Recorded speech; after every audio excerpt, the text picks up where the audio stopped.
back. Fire away. So, Coach, how's the fall been? Obviously, scrimmages and now the Maroon and Gold World Series. How's everything been turning out so far? Everything's been it's gone by fast. This is probably the quickest fall as you blink your eyes and it's kind of over. And same token, it's been a bit of a grind, but when it's complete, it's like, man, that went by real quick. A lot of new faces, a lot of guys. We're trying to figure out which roles are going to be best fit for us, and then where guys fit in, not only on the offensive side, defensive side, but the pitching side as well. Things are wide open. We got a lot of players that are battling for playing time, and a lot of good competition this fall. So that part of it's been good. I know you mentioned a lot of new faces. This is the first year with a lot of Jacob Tobias and Isaiah Jackson for the first time in a long time. So there's not a lot of familiar faces in general on this roster. How's it been just adjusting to the amount of new faces that you have on this team? It's definitely been an adjustment, and trying to figure out which buttons to push to get the most out of these guys individually and then collectively as a team. They're learning my style. A lot of these guys come from different programs, and that's what the transfer portal poses that challenge. For a coaching staff, and then on the flip side, players getting to know us on what's expected, what's required, how we do things here, learning new techniques, those things that respectively maybe they haven't been taught at other places that we're teaching this way here, and this is our way of doing it, so buy in. Those things are all challenges when you go transfer portal heavy, but on the same token, we knew how many guys we did lose last year, and then the importance of bringing in guys that are experienced and ready to go and battle tested. And I think we're getting to that point to where guys are starting to at least understand how we go about things. And now it's just a matter of gelling and coming together. And again, I'm bummed that the fall's coming to an end here on Sunday, but on the same token, anxious to get started after the holidays and get going. You kind of alluded to it there with being the portal and how many guys you had to replace over the offseason. What was kind of the strategy going in with Sam and how you wanted to replace guys? It feels like every guy that has come in has a chip on their shoulder, whether that means injury last season or poor play. It feels like they all kind of come together with that mentality. What was kind of the plan going into what kind of players you wanted to bring in? Well, I think experienced guys that have experience, and I love our freshmen that we brought in. And let me make that clear: that our freshmen are on the heels of these guys as far as playing time is concerned, and they're the future of this place, and the future is bright with these freshmen and a lot of faces that are going to hopefully find playing time out there. But college baseball is getting older. With the limited rounds in the draft and all that stuff, a lot of programs are getting older. And guys that have experience on programs and on lineups that are the experienced ones seem to be the ones that win, or at least they're at the end. And I thought that was imperative that we go after guys that have experience at the highest possible level, guys that have played and had success at those levels, and it fit the makeup, and ultimately they want to be Sun Devils. They want to be here. To me, that's probably the most paramount thing, is that we want guys that want to be part of Arizona State. And if this isn't, we don't need you. We'd like to have you, but we don't need you. We want you to want to be here. So we found a lot of guys that ultimately wanted to come to us and be part of our program, and have seen what we've done with our guys, and how we've developed them, and ultimately want to be a part of that. So a lot of excitement. Again, a lot of new faces, a lot of competition for playing time, and I expect it to be that way throughout the year, guys competing for each other. I know you kind of mentioned it in your first fall presser about how the transfer portal is so different from when you got here and you didn't necessarily know what you were getting into. When you have an off season where you fill your team with a lot of transfers, what have you kind of learned about going into it each off season from when you first got here, those kind of the learning curve to knowing how it works and NIL and the big world that it's created? Well, I mean, the first year I think we pulled the number 2 class in the country at the transfer portal, and so we were like, shoot, man, we're ahead of our time here a little bit. But then the NIL world got involved, and that was a little bit more challenging year 2, and then we had the support of our administration in our university to give us the full allotment of scholarships, and that really helped us this year with the lack of NIL funding. We were able to supplement that with the scholarships, right, and being able to go to a family and say, we really want your son, and we're able to cover your tuition, to come here, versus in the past it was, we really like your son, can you pay 20 grand to have your kid come here? That was a tough sell a lot of times, but thank goodness the administration gave us the means to at least somewhat close that gap a little bit, and I think that's why we had some decent success,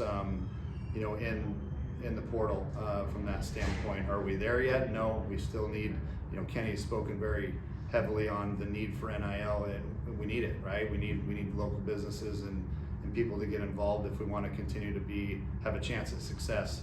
Without it, we're going to have a real hard time. So, but with that, it's necessary. But again, with the scholarship allotment that we have, we were able to make some progress. And then talking about one of those transfers, I think one of the big names that I've seen have a lot of success in the fall is Cohen DeClay, obviously transferred from Oregon. What have you seen from him so far? And he obviously, it sounds like he has a lot of bat. Yeah, Cohen's done a good job offensively this fall. He has made some noise here in the Maroon and Gold series, and prior to that in our scrimmages against GCU and Cal Bap, he swung the bat pretty well. Have some stuff to clean up on the defensive side, but he's done a good job and made an impact offensively. Cole Carlone's a guy that he got a Team USA opportunity over the summer. I saw the new wall filled with all the prestigious names. What was kind of seeing him get that opportunity and then kind of translating that into maybe a big year? Cole had a great year for us last year, and had a nice summer as well, and had the opportunity to pitch for USA and have that experience, which was phenomenal for him. The biggest thing coming back is we ramped him up a little bit later this fall because of the amount of workload he had last year. So he's the biggest thing with him is continue to strive to get better. Don't be complacent. Don't take what happened last year for granted and assume that's going to happen again. You got to go earn it. Not that he is the type of kid that would ever get complacent, but just continuing to push on him from a mental standpoint. That dude, we haven't. You're nowhere near how good you're going to be, right? And keep pushing to get better. Keep finding ways that you can get better. And he's gotten roughed up a couple times this fall, which has been outstanding. It's great. It lets you know you're human, man. And you're not there. You haven't arrived yet. You have to keep getting better. And he's taken that and run with it. And I think you're going to see a focused Cole Carlone, come the spring, that is ready to go. Now I want to ask you about rotational pieces in specific, but I'd like to think that he's talked about that he'd want a rotation spot. Is that kind of a guy that you push a little more to, hey, we want you to at least be in this opportunity to kind of build up and work towards that spot? For me, there is an opportunity. Nobody has earned a starting role on the weekend yet, in my opinion.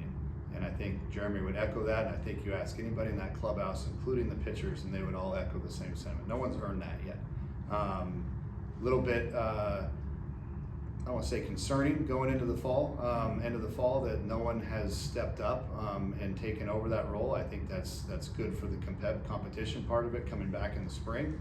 But bottom line is we have to get better, and we're continuing to coach them and continuing to work with them to get better. And everyone's going to have that opportunity to win a starting job. I don't give anything. Everything's earned, and I tell them that they write the lineup. They make the rotation, not me.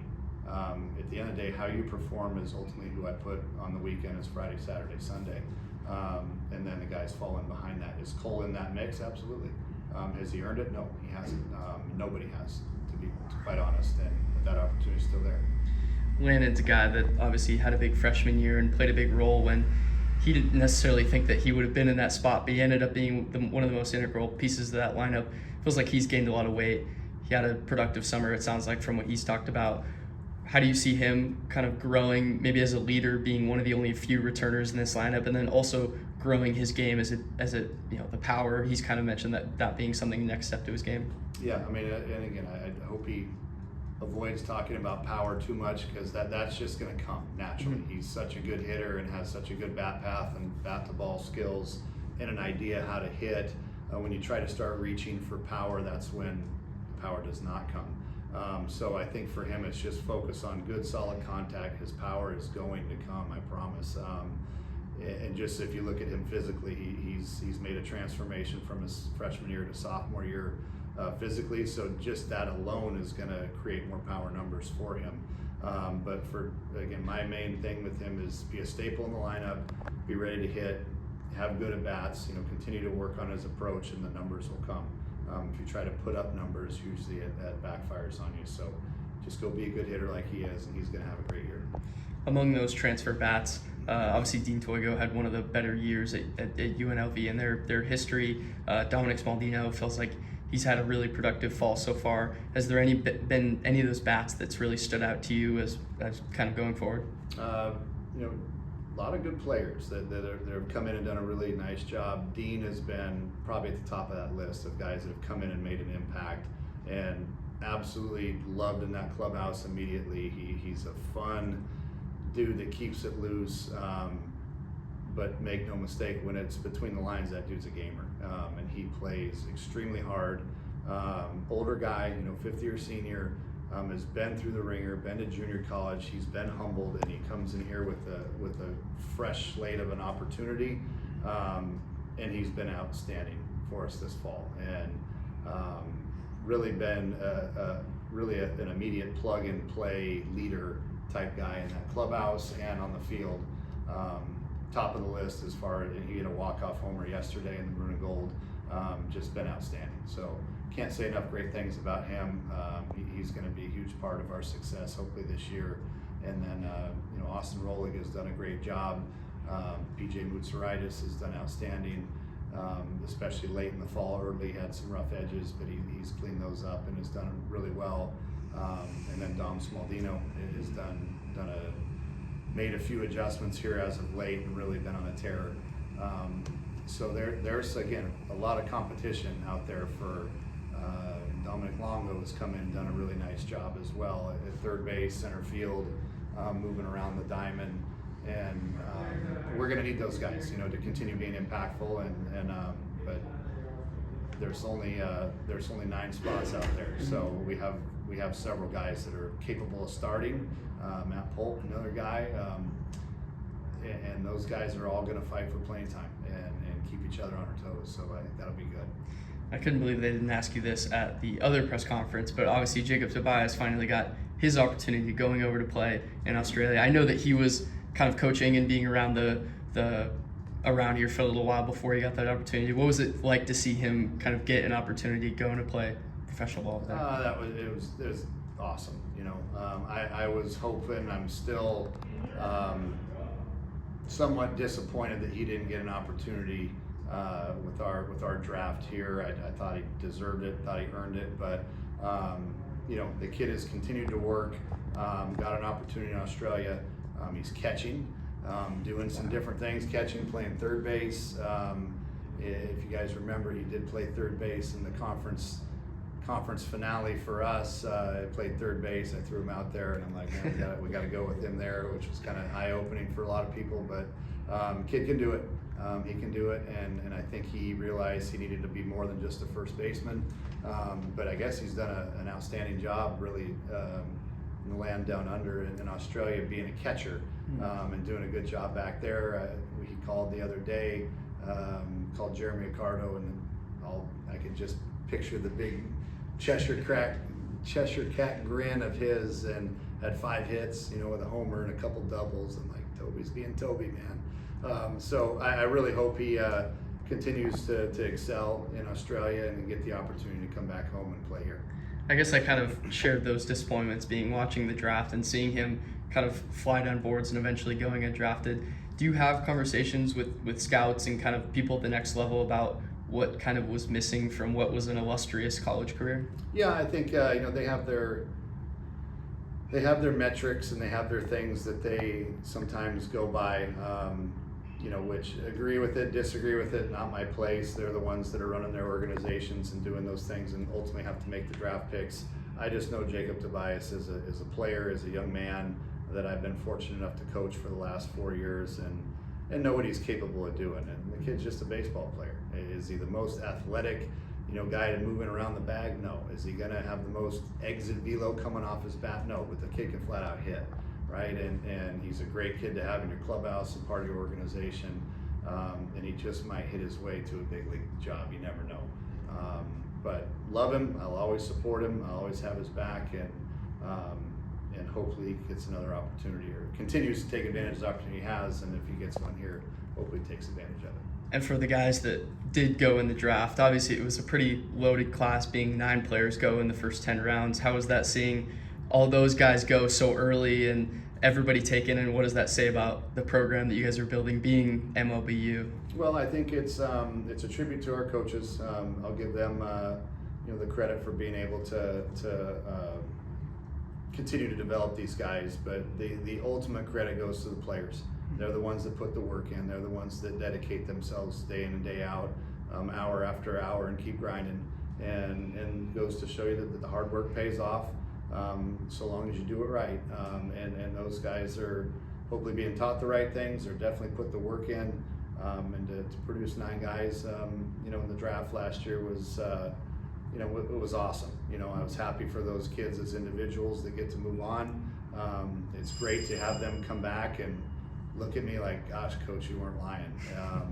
Everything you said in pro ball is like crazy how it's exactly what you told us. And it's like, I'm like, man, I told you, it's not 3 games a week like it is here. It's every damn day you got to be ready to play, which is what I tried to stress to you guys. But some of them got it handed to them early on, and then made some nice adjustments. Kean Boo, I think early on, he's like, coach, I was like 1 for 28 to start with, and then he figured it out and started raking toward the end and doing a really good job. So those kids will go through an adjustment, as we all know that they will.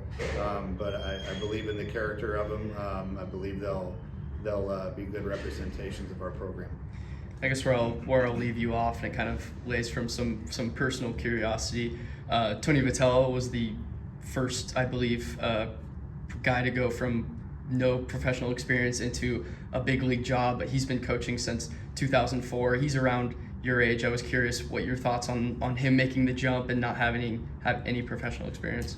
Tony's a guy that I've talked to a couple of times. And be transparent. I called him one time and just said, dude, I can't freaking beat you in a recruiting battle. What the hell?